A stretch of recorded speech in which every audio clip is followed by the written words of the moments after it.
Try to find 10 people you know who will honestly tell you they are completely satisfied with their cable service and have experienced nothing but joy and wonder when dealing with customer service. We would wait, but then again, we cannot remain on the air continuously until Armageddon. Now comes Apple to the rescue, and don't say we didn't warn you. Welcome back to MidPoint, the media columnist for Mediaite, also of the Daily Wrap, weeknights at 6 p.m. Eastern here on Newmax. Joe Concha joins us. Good to talk to you again, Joe.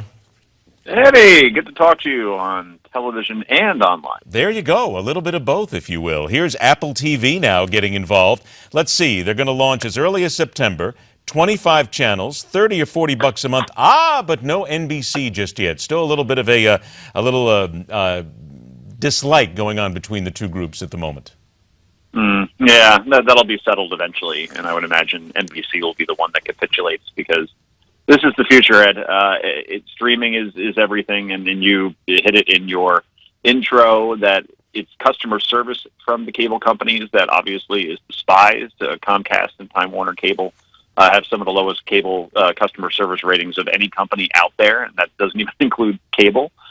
So people are frustrated with it. They're frustrated with the fact that when they try to download Netflix, for whatever reason, at least with me and friends that I have, and we all have different cable providers or satellite, for whatever reason, we can't stream as well through the cable companies, and it's a big conspiracy that maybe they're throttling that down a little bit. But overall, the bottom line is that the cost of cable just keeps going up, and I have a basic service. It's about $150 a month, and if I could get basically the same channels and I could stream through Hulu or through Netflix or through Apple TV or all the other ones, Amazon, for instance, is a comer as well. If I have all those options and I can get it at a third of the price, where do you think I'm going to go? Will we really be able to get it at a third of the price, though, Joe, if you think about it? Because if there's 25 channels on this one that's 40 bucks, then there's going to be at least another 100 channels that other people want. They're going to have to go to other services to get. Aren't we looking at the eventuality where you're going to start adding an a la carte where you may have to eventually get up to that $1.50 eventually? Yeah, but you know what I like about what you said? A la carte. When I get bundled cable service, I have to take some channels that I necessarily don't want to get one channel. And when I bump up that service, then I'm up into the $175, $200 range. Like, I can't have HBO without Showtime. Why? Why can't I just split the two and then split the cost in half?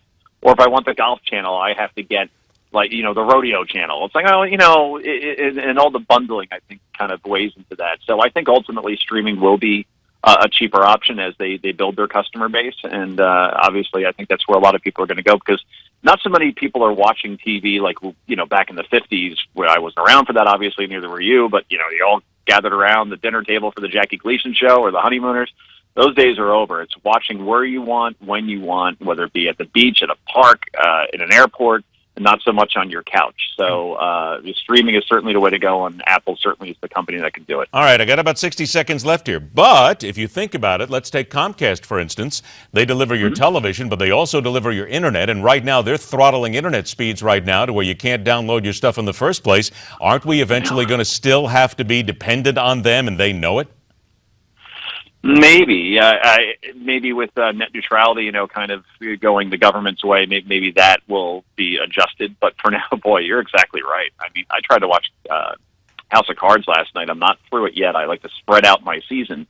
And 2 times, for whatever reason, I had to reboot my own television because that wasn't going through. But whenever I order a movie through a Comcast, for whatever reason, it plays perfectly the whole way through. So, yeah, they'll control things for a while, but eventually consumers will win out here, and streaming is the future, and it's here now, unfortunately or fortunately. We can only hope so, because I got to tell you something. I have Comcast, and they offered me this brand new, had to take it, faster service than ever before. I feel like I'm sitting in mud 24 hours a day. It isn't. That's not a good place to be. You're a clean guy. No, but that's just it. I try to be clean it all the time, but then when the mud comes around, you know how that gets when you work in television. You get a little mud here and there, and that's just part of doing business. Wouldn't you agree? But at least we once did mud wrestling once at that place down in, I think you remember, in Austin that one night. Yeah, please don't.